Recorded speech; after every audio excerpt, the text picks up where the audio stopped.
Welcome to the M.A.P, Real Life, Real Insights.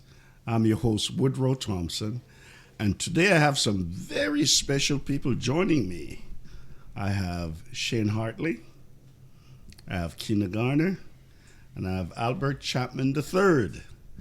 Now, these folks are our regional youth team, and it's so good to have you guys on the M.A.P. It's good to be here. Yes, sir. Thanks for Good having to us. have you. Now, just before we jump in, I'd like for you to just share with us a fun fact about yourselves, starting with Shane. Okay, well, my name is Shane, like Bishop just said. I am a rising 30-year-old. I think that's a cool fact. A rising, I like, oh, wow. Not yet there, but we, hopefully, God willing, we get there. And, yeah, I guess that's my cool fact. Very good. You guys know much about me already. So. Very good. Kina? I'm Kina. I'm a mom of 3 and a black belt. Oh, be careful now. Don't mess with this woman. My name is Al. I am a DC and Marvel fanatic. Yeah. Movies, comic books, all that. YouTube. I'm there with you. You're with me, then I'm let's go there see a with movie. you. Anything related, I'm there. So that's Very I'm good. fanatic. Very good. Very good. Well, today's episode will reach across time, experience, and calling. Mm-hmm. We're diving into a very powerful and timely topic. We're going to talk about unity through generations. Not just an idea, but practice, something that challenges us. In a world that often divides us by age, style, and approach, we're exploring what it really takes to build unity that lasts, unity that honors and empowers across every generation. So I start with asking, any of you can jump in.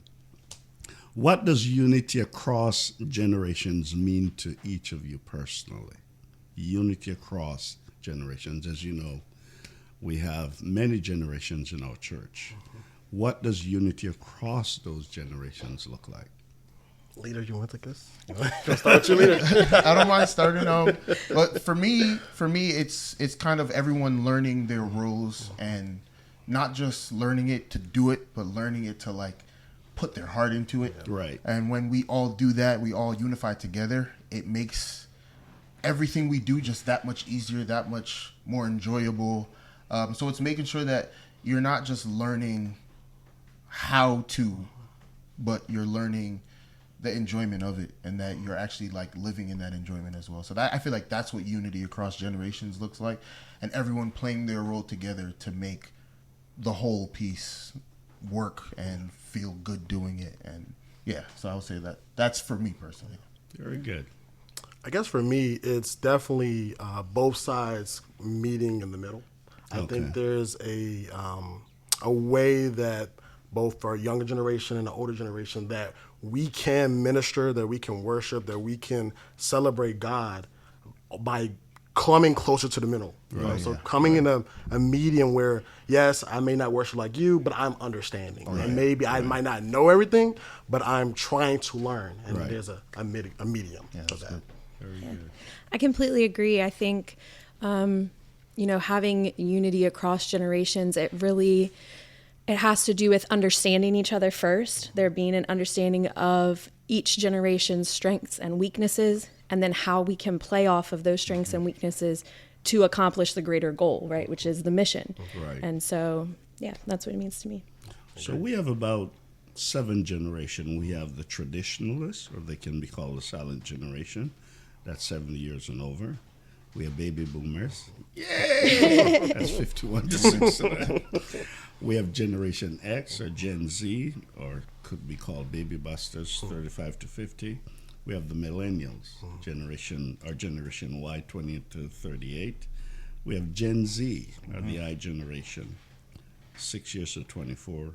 Generation Alpha, that's between 2013 to 2025. And then we have Generation Beta. Wow. 2025. First time hearing that. 39. Well, generations change. And by the way, the description of generation changes from time to time. Which generation? You're all in church, you're ministering in church. Which generation seems to be the largest generation, the dominating generation in your church? And it could differ Now we're not talking about leadership. We're just talking about in general, right? Just in general. In the congregation, you could even mention leadership too. Okay. But what is the predominant generation? So you have the traditionalists, 70 years and over, baby boomers, 51 to 69, Generation X, 35 to 50, millennials, Gen Z. I think for my local church specifically, it's definitely that traditionalist and the boomers that make up the majority. Okay, interesting. The vast majority, in fact. So it's gonna be funny because I am considered Gen Z. I'm not a millennial. Like, I'm 28, but I'm not a millennial because of, if I remember correctly, because I was born in 97. Yeah. So I'm like at the top of Gen Z. So You're it's like, mixed up. It's crazy. Last year. It's crazy. Because like Shane is like, I what? take pride in that. I'm the last year of the millennials. Shane is like, what, a year or two older than me? year So older. it's crazy. But I'm kind of similar to Keena in my church. I believe I think it's the age group above millennials. Right.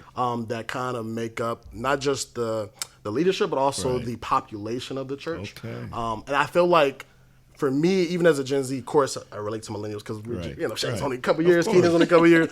But then also when I look at like my parents' generation, like my uncles, like I saw them as like my cool uncles who are now in church, but they're like 20, 30 years ahead of me. And so I can still relate to them and I can still talk to them. But then when you get to like my grandparents' generation, the traditionals, the baby movers, you can see that divide, it's like, well, what is YouTube? Right. What is TikTok? What's the YouTubes? I'm like, YouTube. So it's just So getting to know that, but I would say I think it's that generation of where my parents, but a lot of that generation are gone. Like even that generation, even though they make up, they're coming back after years of not being in church because of the things. I think that's part of the thing that we're trying to work on as well, is that most people go to college and then disappear. Yeah, and you don't see them again for the next 10, 15 years. We're trying to make sure that stops. Because for my local church, it's mostly boomers. And then lately, over the last like 5 years, we've had a lot of like that 35 to 40 come back. And not really come back, come into the church like for the first time. So I think just in general, we need to work on making sure that the current millennials, Gen Zers don't disappear, stay, because it's not a bad thing that most of the church is boomers. It's not a bad thing because we need that wisdom in the church.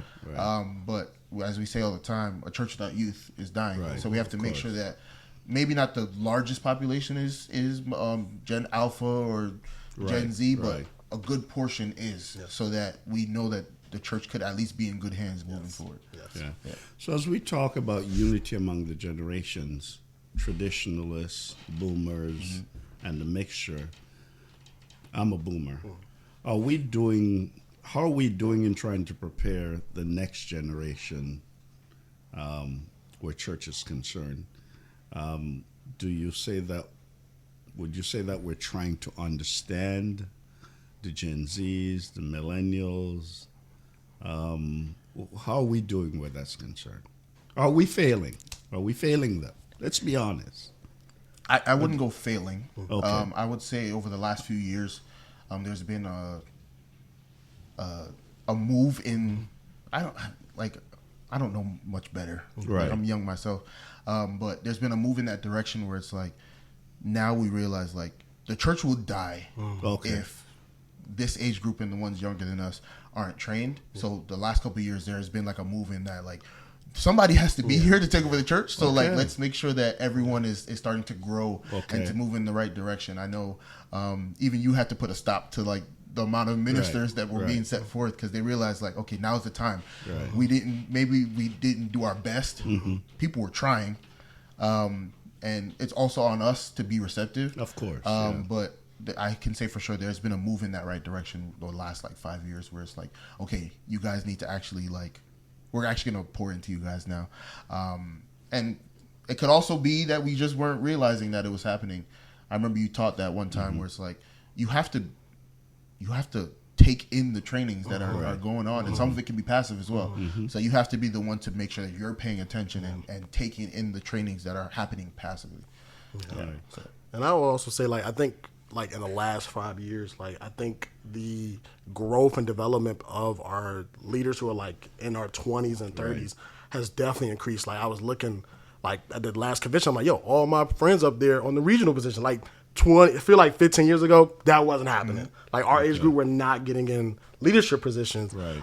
But I think it's also the trainings, the development, the emerging leaders, things that we're doing, but then also the unity amongst our age group where we're like, no matter what, we're all going to support each other. We're all going to hang out, and we're going to make sure that we continue to build this, the foundation of the church. Like, I'm grateful for, like, some of my parents and generation and pouring into me, but now it's like, it's my turn. Like, it's our turn. And I think it's also understanding, like, there's still some wisdom, some seasoning that I still need. Oh, yeah. Right. I need that. And all of us still probably need. But it's also understanding from the next generation, like, we're ready. Yeah. Like, yo, put us on the front lines. Like, we're doing it in our local churches sure. already. You know? So I think that's, I have to say that. Perspective, Tina?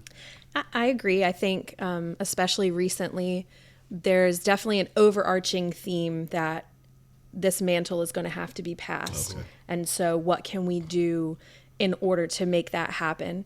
I think we still have a long ways to go in terms of implementation of that, Right. but I do see that it's moving forward in that direction. And so that's hopeful to see for somebody of my generation. Agreed. Well, George Barna does Christian research, and I was reading research just a couple of days ago. He said that Generation Z, millennials, are coming back to the church. But if they're coming back to the church, what does that mean for the boomers, the traditionalists? What does that mean for us? Because I'm wondering if we're prepared for that. Just like you said, they left for college or wherever. They never returned. But Barney said they're coming back to the church. One of the things that he's concerned about is how we leaders are going to accept them, what we're going to do about them coming back. Because they're coming back with new ideas, different ways of seeing things. And some of us, especially traditionalists, we're traditionalists. Yeah. You too. What's that? Yeah. That's the term Christian to me. You know what I mean? So what do we do? What do we do? And this is just my opinion. I think and I'm just seeing myself in like 30, 40 years. Like, that's a while ago, ways ago. But even when we get the age, I feel like we have to understand, like, even if we're not lead, like, as in a pastors or senior pastors, there's always an advisory role. There's always a mentorship that has to be there, you know? And so my encouragement is for, both sides of understanding that there's going to come a time where we are not going to be the regional youth team anymore. But God still has a place for us in the kingdom. And same as the next generation, like, there is a generation that God still needs them to be that, maybe not senior pastors or bishop, but advising us on what God is having us to go. Right. Yeah. I think a lot can have to do with mentorship, but we tend to think of mentorship as it's always the older person mentoring the younger person, but it doesn't have to be that way. It can be two-way street. The older to needs where, some mentoring. Right, to where I can learn from you and then you also can learn from me. And so I think having that balance of a relationship, and I'll say this for my generation, I'm a millennial, from my generation and even, Gen Z, it's that understanding that it's not necessarily that the boomers and the traditionalists, that they don't want us to do things or they don't want us to be creative or they're not for our ideas, but it's that we have to do a better job helping them understand what's behind the creativity and what's behind the new ideas, because everybody can be on board with God's mission. That's what we are. So if we can help you understand this creative idea that you've never heard of still accomplishes that, and then you can help us understand, some of the traditions and, why, because there's this thought process that, the boomers and the traditionalists, they're just so stuck in their ways and they're never going to change. And then the flip side of that is, well, the millennials and the Gen Zs, well, they're just so reckless with everything.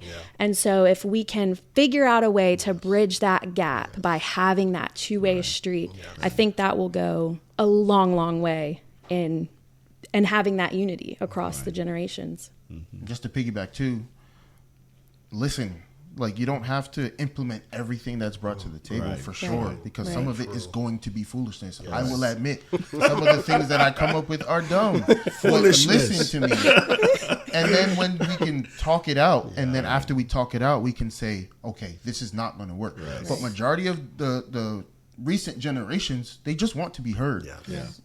If at the end of the day you don't actually go with it, life is life.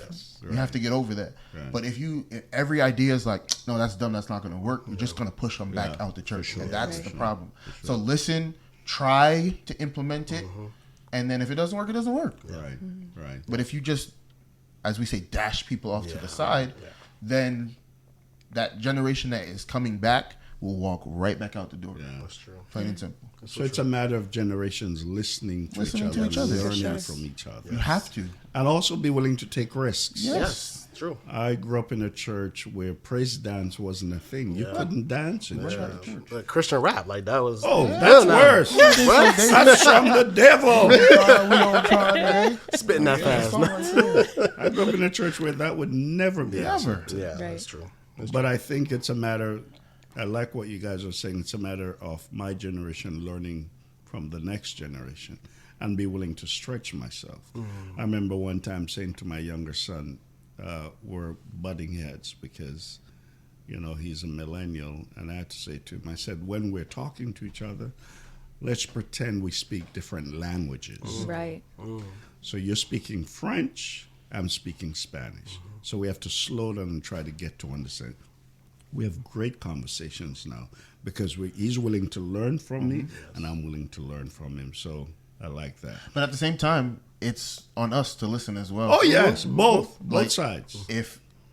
And don't feel a way Yes. if your ideas don't get taken into consideration all the time. Yeah. Once again, if you really go through it, it may be foolishness. Don't be hurt. Right. It's okay. It happens to everybody. Come up with the next idea now, and then keep supplying ideas, and some of them will be taken. Yeah. But don't you think sometimes is how we go about doing that? We just shut you down. Right. Oh, that's stupid. That's not how it works. Right. Yeah. And That will never work in our church. If it was it Steve Jobs who was like he got fired from his previous job before he got big? I can't remember if it was him. Yeah. But even if you think about the idea of Apple, like everybody now has Apple, iPad stuff. But if he was like, I'm done, I'm not doing it anymore, where would we be today? And I'm not a Samsung person. So Well, what I like about Steve Jobs, his motto was, I want to put a dent in the world. He literally used those words. And he did put a dent. For sure. Took a whole bite out of it. literally. Yeah. So what are some of the misunderstandings you've experienced or witnessed between older and younger leaders in the church? What are some of the misunderstandings you've experienced or witnessed between older and younger leaders in the church? I think there's a misconception that the younger people want to do away with all the foundation and everything that the older generation laid. But I think if you actually spend time with this generation, they're very good about giving credit where credit is due because they grew up in a generation where everything was fake and you can take this idea as your own and you have apps that'll plagiarize for you. And so to them, they actually understand the importance of giving credit where credit is due and how foundations are laid and built off of. So I think there's a huge misconception with that the younger generation isn't trying to come in and take over and get rid of everything that once was. Right. They just want to build onto it Right. so that it can grow higher or go further. So I think understanding that would also help that, And one thing we've had conversations about, like as a team as well, is that a lot of times the young people are perceived as just wanting positions. Yeah. So it's like, it feels like we're just coming after positions. majority of the time, we are cool. We just want to see things happen, see change, see things move in what we perceive as the right direction. We may not always be right, but we just want to see things move in that right direction. We don't. Majority of us don't want the positions. We just want to see improvement. Definitely. So yes, it may seem like I'm coming on strong, trying to have everything, but that's not the truth. I just want us to move in a way that people can come off the street and walk in here and want to stay. And if that means I have to like poke you in your side a little bit, like let's move, then please don't take it as the wrong way. I'm not trying to get rid of tradition, and especially me personally, I can speak for myself. I may not be as old as some people, but I'm halfway an old soul. I love the old time songs. I love, like, I have a great time with the old traditions. But at the same time, if someone comes off the street and they don't know heaven calling election, like, well, they're just gonna be like, what are you saying? It's just like, please be serious. I don't know what that means. And then it's like, okay, let's sing and the angels cry, oh, and then get them to come in, and then as time goes on, we can just expose people to what used to be, and hopefully can last for. Like, I love hymns. I love hymns. We can't get rid of hymns, but most people don't know them. So we can't only sing hymns. We have to bring in some new songs for people to be able to participate and partake in the service. And I think for me, I think just under both sides, understanding that the Holy Spirit is going to work in the generations differently. Same Holy Spirit, same God, same Christ, but his methods may change. And so even when new ideas are coming, or we're not questioning it to be disobedient, I think we're trying to question it to understand. Like for me growing up, and I'm just gonna be real, like understanding like why to wait to have sex until marriage. Like talking about that was like, no, don't do it. Okay, why? Well, let's get into the details of why God has it to be purposeful. Why it's beautiful for us to wait until we get there. And I think just missing that misconception of we're questioning just so we can get wisdom, understanding, not to be disrespectful. So that's a key point, because we boomers and traditionalists never question anything. We just accepted it. So when the younger generation start questioning, you're so disrespectful. How dare you? But you're correct. They want to know why. Why are we doing it? Why did we do that? And so if you're not careful, things are passed on to generations. You ask them, why do you? Well, I saw my mom did it. My dad did it. This generation, no, they want more than that. And can I add to the older generations, don't be deterred from speaking up because you feel. We had a conversation on Labor Day, and one question was raised, was like, what happened to the church mothers that used to say and correct people? And it's like, and somebody was like, they're all like dying out. No, they're still there. They just don't have the patience to say things, because the younger generations that look at them sideways like, why are you talking to me like that? Why do I have to do this? Please, to the older generations, please don't stop. Because anarchy will go We need forward. correction. We still need correction. We need correction. So please speak up. Yes, we may look at you sideways sometimes. Learn a new way to say it then. But don't stop saying it, because, like I said, anarchy. Another thing I learned is that as much as you're correct, as much as we think the next generation doesn't want to hear it, and even if they pretend like they don't want to hear it, when they walk away, they're thinking it through. Of course. So I agree with that. They just have a different way of responding to it than my generation did, and also the other generation. How do we intentionally build trust and respect across the different generations? When I grew up, I just respect my elders just because they were the elders. I think it's kind of the I same with respect us. the pastors and the teachers because of their title. However, the older generation will tell you, when I first came into my role as national bishop, and I still get that today, Gen Zs are not just going to respect me because of a title. They're going to respect me because of a relationship I build with them. And so I think the older generation sometimes stumble over that. Yeah. Because they want you to respect them just because they're elders or they have a title, Right. and not realizing that this generation, oh, so what? He's a bishop, so what? Who cares? Yeah. How do we build the trust and respect across those generations? I think you hit the nail on the head. It's that building that relationship. It's sitting down.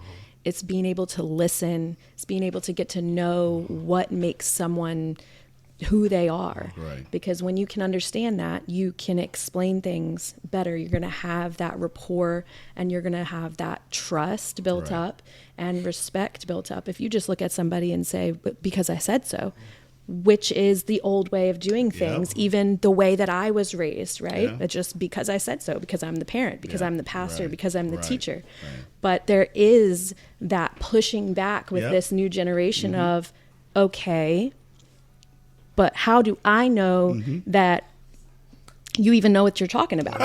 Like, I mean, and That's true. They're you that know, blunt. they They'll want say that. Yeah, they want the receipts, Yep. so to speak. Yep. And so if you can build that relationship with them, and something about I say it all the time, people have probably heard me say it so many times, is you just have to be genuine. Right. They don't want you to That's be a true. clone of somebody else. Yeah. They just want you to be you, even if they don't like the you that they find out That you is so are. true. They would Yeah. prefer that Yes. versus you being fake. agree. So I think And that's they're a big part of it. forgiving, too. Yes, very If much you'll so. be upfront with them, they easily forgive you. Very and much move so. on. It's when they find that you're not transparent, you're not genuine, that they have Right. a problem with you. Just to piggyback though, I had to learn this at work too, Right. where it's like, it's not, when you're building that relationship, Right. it's not friendship. Correct. No. Correct. That's true. Like if you walk in and you just want to be friends with anybody Right, that's right. there, Right. then they're gonna take you as a joke. Right. Yeah. So if you're earning a place in their life, earning that relationship, earning that trust and that respect, that is because you need to present yourself as the leader that you are. Yeah. If you're trying to be buddy, Yeah. then you will be treated as jokey. Yeah. And Oh, they're really? gonna start looking at you like, oh, he's just trying to be down and trying to be cool. Right. That's whatever. So they don't want the boomer pretending that he's a 20. No, be Right. your age. Be your age for sure. That's true. If you're not 15, you're not 15. There's nothing you can do about it. You're not So 15. they frown at you for that. So act your age, Right. Yeah. and then yes, we can joke around and we can have a good time. Right. But if they even decide to try and cross that line, don't just let it fly because you want to be friends with them. You Yes. want to Right. want them to, you want to be on their good side. No, the whole point is respect. So make sure that you get that respect from them. Right. Yeah. That's a very- no, go ahead. And I say sometimes I think even for Sunday morning, like we don't get the chance to know our spiritual leaders on Sunday morning because everybody's busy. Everybody's trying to get to the worship. Pastors trying to lead the church, and I just like to go out to eat with you. It seems like I have more easier access to my secular leaders than my spiritual leaders just to go out to eat. Right. After church, and we all just came from the same place. And so that's just something I always wanted to know. Just to break bread with your leader and just have a one-on-one conversation. It seems like it's hard. Sometimes it seems like it's hard to do that. You were going to say something. I agree. I was just, based on what Shane was saying about them not necessarily wanting you to be their friend, is it can be a blurry line. Right. But setting that boundary, it's a funny story is I had one youth, I had her from the time she entered high school all the way until she graduated her 4 years of college. And she came to me at her graduation and was like, okay, I'm a grown up now. Can I be your friend? Because she knew that we had established this relationship of, I'll be there for you and I'll mentor you and I'll help you. But when it really comes down to it, I'm still your leader. And so, if you need spanked, so to speak, then I'm going to still spank you because I'm not your friend. If you need corrected, I'm still going to correct you because I'm not your friend. So it's actually been kind of beautiful to watch her transition into now where she is entering that stage where she's going to have her own family. And so now we're in a similar stage of life. And so making that transition over to friends is going to be possible. because she's not a little kid in school anymore, you know. So it can end up turning into that later, but when you're leading people, especially of multiple age ranges, you do have to be careful and set that hard boundary. Right. But that doesn't mean that you can't be close. Right. Yeah. Because I think that sometimes people also, they get kind of confused, like, oh, well, then I have to be off limits because now I'm the leader and you're the... So it is a balance. Yeah. And that's something I learned as a parent. I have a good relationship with our two boys, but I learned that we're not going to be buddy. Yeah. Right. I'm still going to be dad. You're still going to be son. But we can have a great relationship. And I think that's something that parents sometimes don't understand. They want to be friends with their children. Right. And the children just want you to be a parent. Yeah. And just last thought for me on that too is that sometimes when you're building that relationship, they may not like you. Yeah. That is so true. At my job, my teens would be like, man, like, you're so annoying. Bring back the last guy. He was so much cooler. Yes, but you guys didn't get anything done. Right. You guys were disrespectful. You guys were this. You guys were that. Nothing got done. Wow. You don't need to like me. Right. I need you to listen when I talk. Agreed. And that's it. Right. And then from there, we can joke, we can have good times. But when I flip and it's time for us to get to work, get to work. Yeah. Right. But you're mad annoying. Good. Efficient. Yeah. So as we talk about generations, we have, especially the older generation, we have a lot of different traditions. How do we navigate the tension between preserving tradition and embracing innovation? So we have traditions in our church. In our faith tradition, we have, and I mentioned one of them. When I grew up in the church, there was no dancing in church. As a matter of fact, high school, your prom, you didn't get to go to those dances. Right. All that stuff wasn't allowed. But how do we preserve some of the good traditions we have? And I love to use the word traditionalism because some of it is just traditionalism. But we have some good traditions. But how do we preserve those good traditions while embracing fresh new ideas, innovation? You talk about the young people coming back. For lack of a better term, I grew up in the church where we had the hymn books, and every Sunday it had to be the hymn books. Now we have the spiritual songs. I remember when our church wrestled with it. They didn't want to go to the spiritual songs. It's always the hymns. So using that as an example, how do we preserve the good traditions but help the older generation to embrace innovation, creativity, and just a different way of doing things? So for me, I remember growing up, I'll take communion, for example. Like when we were in children's church, we took communion. Like Right. that was something that my youth leader took on and was like, hey, Right. the young people still need to Right. learn about Sure.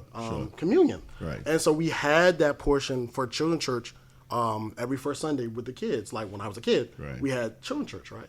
And I think that also applies to any tradition, or I say not tradition, but something the Lord may lead on the next generation to do in the church. Right. We just asking for a portion of the Right. program to Right. do that. So utilizing that youth Sunday. Right. But we're not expecting for the senior saints to say, okay, I'm going downstairs now Right, that this right. youth service. No, we want you guys to be Yeah, a part for sure, of for this sure. service. Yeah. We don't want you Agreed. to everybody get up Yep, and go. yeah. Because we're not getting up and going like, I'm not taking communion. I'm not washing my feet. I got my feet washed. Right, I right. just clipped my nails. But but we just want that same balance of I'm still going to respect communion because Right. that's what Christ wants. And when we implement or we want to see a new dance or I'm a very big Rap guy. music. Yeah, like how many people done very big guy? Like it's just those type of things that we want the same of respect, same energy on both Right. sides. Right. You know. Any other comment? If you have something to say, you can go. I thought you were about to. It's a matter of look at the heart. Okay. If they're coming in just like, I just don't like the old way, so let's do it this way, wrong. Yeah. Right. But if it's like, can we infuse this? Yes. Right. Yes. I know it's not what you guys are used to, but if we can just infuse a little of this on a Sunday, Yeah. it could take us to the next level. And now you're appealing to everyone. Agreed. I think that's really it. If you're not going to look at the heart, then everything is going to seem like you're just trying to get rid of the old way. Yeah. You know, You just have to be willing to. People may have gotten tattoos when they were unsaved. Yes, traditionally. It's of the devil. Yeah. But if they have it, it's fine. Even if I've seen some people get tattoos that are about Jesus. Oh, yeah. I've even had thoughts about it. Like, I know my parents will probably kill me. Like, if a tattoo is a great message for Jesus, sometimes my words don't do enough. But if I walk past you on the street and my sleeve says Jesus saves, like, granted, that'd be crazy to get a whole sleeve that says Jesus saves. But if you have that, somebody might go, wow, Jesus really does save. Yeah. Yes, I'm breaking tradition, but the message is going across. Right. And I may not even be bold enough to say something to somebody on the side of the street. But if my arm says it or my shirt says it, as you guys know, I wear a lot of shirts that have scriptures on them. Yeah. That's how I go. Even to school, almost all of my shirts have a scripture on them. That's how I go across. Yes, wear a suit to church on a Sunday. I get it, but my shirt speaks about Jesus. Yeah. So look at the heart behind it. I'm not trying to be disrespectful and wear a T-shirt even when I go preach. I understand. But sometimes my shirts go in line with the message that I'm trying to speak. Right. So you just have to understand the heart behind it. I'm not trying to be rude or disrespectful. Watch what I'm doing and see, okay, he's not malicious in intent. He's actually trying to make a change. He's actually trying to get people's attention. Yes. Sometimes my words don't do that. Right. So I'll give you each a minute. You're the Mid-Atlantic Regional Youth Team. So I'd like for you to speak to us about what are some of the things you're thinking of moving forward as we move forward into this convention year that will more or less help us with what we're talking about, strengthening unity across the generations. I think it all starts with, like, to the youth. So that 12 to 35 is that still a thing? That's what everyone keeps telling me, but I know a lot of people over 35 that are like, I'm not leaving youth. I thought we changed that. That's what I was told, even at Rise. Really? They were like, it's 12 to 35. Now, we have a lot of mature 10-year-olds that come along with us. Your son is one of them. He was in youth at like 9, it felt like. But then we have some that are like 45 that are like, I'm still with you guys. Oh, really? Granted, they know 12 to 35, so you can't stand up in church when they say that. But at the same time, it's like, I'm here and my heart is still with the youth, so I'm still with you guys. So it's one, let's get ready, because if you think that you can chill for the rest of your life, you're in trouble. We all decided that, I don't want to do this. I'm good where I am now. And all of us ended up in some type of leadership position. Yeah, that's true. Shocked that we ended up there. That's true. So be willing to learn from now so that you're not knocked over the side of the head one day when you realize you have to do it now. Agreed. And at the same time, don't be stubborn. And then on top of that, don't be soft. If we're going to unify together, we all have to put in work. So let's lock in, let's get ready, and, like they say, gird up, like let's get it together, because it's going to be hard, but if we work together, we're good. So very good. Agreed. I think just bringing like that accessibility that Al was talking about, that's something that we, I'm probably the least just because my family obligations, but even in that, like making sure that we are accessible to the older generation for their questions and what they want to do and what they, think we should or should not do, just being accessible to have those conversations. And also then, of course, being accessible to the youth and young adults in the region, because that's what we're supposed to do. That's who we're here for. So I think just opening that line of communication and being accessible is going to be a really good thing for us to start moving forward. And I think for me, just both sides, really, just being open-minded about our relationships. So, like, if you want to get to know your pastor, sometimes just take a conversation. Hey, pastor, how you doing? You're like, and sometimes that's scary, but that's something that if you want to break the mold, you may have to go outside of your comfort zone. Come outside your comfort box. And so, just my encouragement for our youth and our leaders is just be ready to God to put you outside your comfort box so that He can move our generations together, and that's on both sides. Very good. And get excited. Yeah, it should be fun. This is Lock great. it Yeah, in. it should be a blessing. It's so much fun. Get excited. Yes, yeah. Well, Shane Albert Chatmon III. You call me Al. It was a pleasure. I'm just messing with you. It was a pleasure having you guys. It was a pleasure I hope being we here. get to do this again because there's so much more I had that I have that I would want us to talk about. But we'll do this again. That's all the time that we have for the map.